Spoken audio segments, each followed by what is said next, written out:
నమస్తే, welcome to big Telugu TV. ప్రస్తుతం మనతో పాటు ఉన్నారు అనలిస్ట్ రాహుల్ అయ్యర్ గారు. హలో అండి. రాహుల్ గారు, హెచ్సియుకి సంబంధించి మనం చూసాం, ఇంతకుముందు మనం కూడా మాట్లాడుకున్నాం.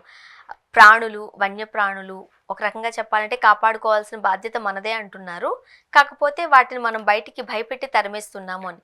బట్ అవన్నీ గ్రాఫిక్స్, నిజాలైతే కాదు అని మరికొంతమంది వాదన. ఇప్పుడు మనకు డెవలప్మెంట్ కావాలి అని అనుకుంటే ఖచ్చితంగా అక్కడ కాస్త ఇబ్బందికరమైన పరిస్థితులు తలెత్తుతాయి కదా. మరి ఆ టైంలో మనం హైదరాబాద్ విస్తరించినప్పుడు కూడా ఈ అడవుల మధ్య ఇలాంటి జంతువులు, పక్షులే ఉన్నాయి.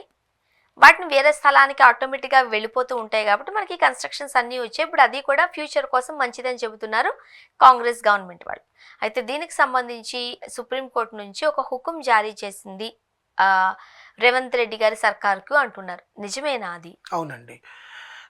ప్రొటెస్ట్ చేశారు హెచ్సియుని కాపాడుకోవడం కోసం. అక్కడ విద్యార్థులు, ముఖ్యంగా ఆ స్థలం యూనివర్సిటీలో భాగమే.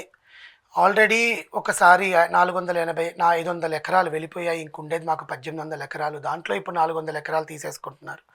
ఆ యూనివర్సిటీని డెవలప్మెంట్ చేయడానికి మీరు ఓకే, కానీ ఆ యూనివర్సిటీ డెవలప్మెంట్ చేయకుండా ఆ ఎకరాలలో మీరు ఇంకేదో కడుతున్నారు. కట్టండి, కానీ ఆ ప్రాణులని, ఆ అరుపులు వినలేకపోయారు. ఆ పక్షులు, ఆ నెమళ్ళు అరుపులు ఆ బుల్డోజర్లు వచ్చి చేస్తూ ఉంటే, అండ్ కొన్ని ఫొటోస్ కూడా ఏఐ క్రియేటెడ్ ఇమేజ్ అన్నట్టుగా, అండ్ దాన్ని ఒకవేళ ఆ ఇమేజ్ తీసిన వాడిని పట్టిస్తే 10 లక్షలు అని చెప్పి నిన్న రోషన్ రెడ్డి మాట్లాడడం,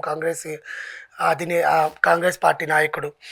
అండ్ రేవంత్ రెడ్డి గారు మౌనం పాటించడం, ఏమీ మాట్లాడకుండా ఆ హైకోర్టు ఇచ్చిన పిటిషన్ ద్వారానే చట్టం తన చేతుల్లోకి తీసుకొని లాఠీ చార్జ్ చేయడం అనేది చాలా తప్పు అని ఈరోజు సుప్రీంకోర్టు రేవంత్ రెడ్డి సర్కార్ని క్వశ్చన్ చేసింది. మిమ్మల్ని చట్టాన్ని చేతిలోకి ఎవరు తీసుకోమన్నారు? హైకోర్టు ఇచ్చిన పిటిషన్ని స్టాప్ చేస్తూ మేము నెక్స్ట్ ఆదేశం వరకు మీరు అసలు అక్కడ ఏమీ టచ్ చేయకూడదు, ఆ కంచె గచ్చిబౌలిలో ఉండే ఆ ల్యాండ్ని మీరు అసలు ఏమీ టచ్ చేయకూడదు అని చెప్పి నేను సుప్రీంకోర్టు స్టే ఇవ్వడంతో నిన్న పొద్దున్న దాకా ఆర్తనాదాలతో ఉన్న హెచ్సి యూనివర్సిటీ నిన్న సాయంత్రం దేవుడు కూడా మాకు సహాయం చేశాడు, ఆ జంతువులకి నీడ లేకుండా ఉన్నప్పుడు వర్షం కురిపించాడు దేవుడు. నేను హైదరాబాద్లో భారీ వర్షం పడిన సంగతి అందరికీ తెలిసిందే. So they are linking that దేవుడు కూడా సహాయం చేశాడు. రేవంత్ రెడ్డి సర్కార్కి వాళ్ళు తీసుకున్న ఈ డెసిషన్కి సుప్రీంకోర్టు స్టే ఇవ్వడం అనేది కరెక్టే అని చాలామంది స్టూడెంట్స్ ఎవరైతే ప్రొటెస్ట్ చేశారో, హెచ్సియు ప్రొటెస్ట్ దాంట్లో భాగంగా ఎవరైతే దీంట్లో పాల్గొన్నారో, నేను అనేది అదేనండి. ఇప్పుడు ప్రొటెస్ట్ అనేది అన్ని దగ్గరలో చెయ్యాలి, అవునా కాదా? సింపుల్గా మాట్లాడదా. See now I'm also happy that because of the animals development చేయకూడదని నేనైతే అనను. బికాస్ అప్పుడే కదా ఎక్స్పాన్షన్ వస్తుంది, 10 మందికి ఉద్యోగాలు వస్తాయి, కూలోళ్ళకి పని దొరుకుతుంది. ఆ కన్స్ట్రక్షన్స్ జరిగే దగ్గర హైదరాబాద్ సిటీని మనం ఎంత డెవలప్ చేసింది ఈ సర్కార్ అనేది పేరు వస్తుంది, వాట్ ఎవర్ ఇట్ ఇస్. కానీ హ్యుమానిటీ బేసిస్ మీద ఆ జంతువులని, ఆ నెమల్ని స్వేచ్ఛగా తిరిగే ప్లేస్కి, ఎవరు టచ్ చేయని ప్లేస్కి ఏమైనా వాళ్ళంతటా అవి వలస వెళ్ళేలాగా ప్రయత్నించుంటే బాగుండేదని చాలామంది మాట్లాడారు. ఇందులో ఇంకొకటి కూడా ఉంది, హీరోయిన్లు మాట్లాడారు కానీ ఏ మొగ గొంతు ఇండస్ట్రీ నుంచి రాలా బయటకి. విన్నారా? ఎందుకంటారు? భయపడ్డారు, సింపుల్, దడుచుకున్నారు.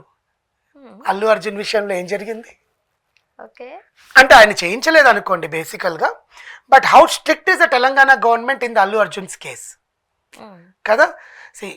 సార్ ఆయన జైల్లో ఒక రోజు పెట్టి బయటకు వచ్చేంత దాకా Telangana police government and law and order government they stick to the point that ఆయన వెళ్ళాలి లోపలికి అని.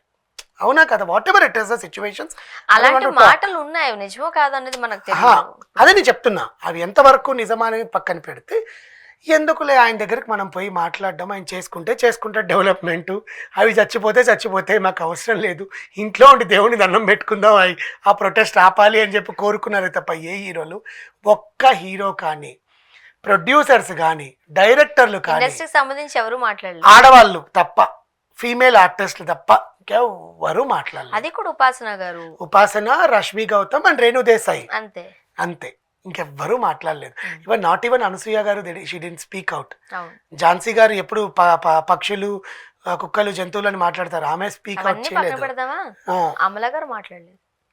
బ్లూ క్రాస్ ఆబ్వియస్లీ ఫస్ట్ స్పందించాల్సిందే అమల గారు. ఆమె. సో కానీ స్టూడెంట్స్ అందరూ కలిసి ఆ విజయాన్ని సాధించారనే దానిలో ఎటువంటి సందేహము లేదు. కానీ ఇప్పుడు చేసిన ప్రొటెస్ట్ అన్ని దగ్గరలా చేస్తే గవర్నమెంట్ అవును మనం ఎక్కడ ఎక్కడ అడుగు వేస్తే ఈ రాష్ట్రం బాగుపడుతుంది, స్టూడెంట్స్ అందరూ కూడా మనకు సపోర్ట్ చేస్తారు, మనం వెళ్ళే పందా మార్చుకోవాలన్న ఆలోచన కూడా గవర్నమెంట్కి వస్తుంది కదా. యాక్చువల్గా యూనివర్సిటీ చాలా ప్లేస్ని ఆక్రమించారు, 300 ఎకరాలు 400 ఎకరాలు అంటున్నారు. ఇంకా అలా దాన్ని ఆక్రమించుకుంటూ వెళ్ళిపోతే ఇప్పుడు పూర్వకాలపు విద్యార్థులకి మన యూనివర్సిటీసు మన క్యాంపస్లే తల్లితో సమానం. అంత పెద్ద పెద్ద క్యాంపస్లు ఇప్పుడు ఎక్కడ చూస్తున్నాం మనం? అంత అపార్ట్మెంట్ కల్చర్ వచ్చేసింది. ఎప్పుడో కొన్ని సంవత్సరాల తర్వాత మళ్ళీ వెళ్ళి అవన్నీ చూసుకొని వాళ్ళకి ఒక మెమరీస్ లాగా ఉంటాయి. అక్కడ అవేమీ లేకుండా ఒక పెద్ద బిల్డింగ్ ఉన్నది అనుకోండి, చాలా బాధ అనిపిస్తుంది. విద్యాలయాలు లేకపోతే హాస్పిటల్స్ ఇవన్నీ కూడా మీరు అబ్జర్వ్ చేసినట్లయితే పెద్ద పెద్ద ప్రాంగణాల్లో ఉండేవి. వచ్చిన పేషెంట్లకు సంబంధించిన వాళ్ళు ఆ చెట్ల కింద సేద తీరడము, లేకపోతే యూనివర్సిటీలో చదువుకునే పిల్లలు ఆ చెట్టు కింద ఈ చెట్టు కింద పోయి కదా చదువుకుని ఉంటారు అప్పట్లో.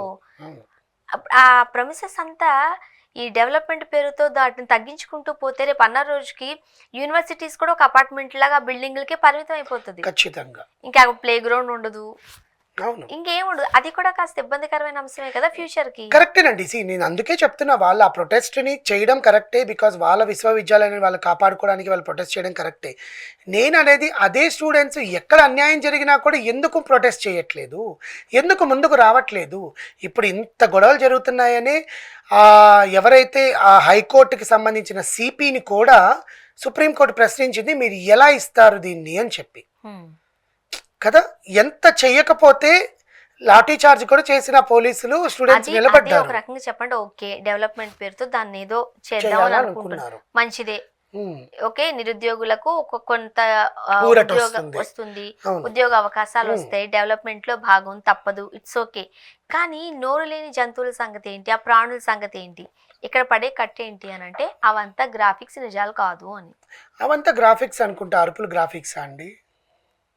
వీడియో తీసిన వాళ్ళు అరుపులు గ్రాఫిక్సా చెప్పండి? సరే ఫోటోలు గ్రాఫిక్, ఆ జింక చచ్చిపోయింది ఎక్కడో జింక చచ్చిపోయింది తీసుకొచ్చి ఇప్పుడు చూపించడం గ్రాఫిక్కే అనుకుందాం, ఏ ఇమేజే అనుకుందాం. మరి అరుపులు, నెమళ్ళు అరుపులు ఇప్పటికీ చెవుల్లో అలా వింటాయి, ఆ వీడియో చూస్తే భయం వేస్తుంది మనకే, అంతే కదా. సో ఇక్కడ రేవంత్ రెడ్డి సర్కార్కి కొన్ని రోజులు వాళ్ళు తీసుకున్న డెసిషన్ ఏ రకంగా ఉండాలి, అక్కడ నిజంగా మళ్ళీ సర్వే చేసి ఆ జంతువుని సురక్షిత ప్రాంతాలకు పంపించి ఆ యూనివర్సిటీకి సంబంధించిన స్థలం కాకుండా వాళ్ళకి ఏదైతే యూనివర్సిటీలోకి రాదో అక్కడ ఏదైనా చేసుకోవచ్చు. అప్పుడు స్టూడెంట్స్ హ్యాపీగా ఉంటారు, ఈ గవర్నమెంట్ హ్యాపీగా ఉంటుంది. రేవంత్ రెడ్డి గారి గవర్నమెంట్కి స్టూడెంట్స్ ఇంకా సపోర్ట్ ఎక్కువ అవుతుంది. ఇఫ్ హీ డూ న్యాయం, ఆ న్యాయం ఏదైతే చేస్తారో ఆ స్టూడెంట్స్కి ఆయన గవర్నమెంట్ ఎప్పటికీ వీళ్ళు సపోర్ట్ చేస్తారు. బికాజ్ ఇప్పటి యువతే కదండి నెక్స్ట్ ఎలక్షన్స్కి ఇప్పుడు వీళ్ళే కదా మళ్ళీ వచ్చి ఓటేయాలి కదా, స్టూడెంట్సే కదా ఎక్కువ ఆలోచిస్తారు లాజికల్గా బేసికల్లీ. సో వాళ్ళ గవర్నమెంట్ ఎలాంటి నిర్ణయం తీసుకుంటుందో వేచి చూద్దాం. Thank you so much.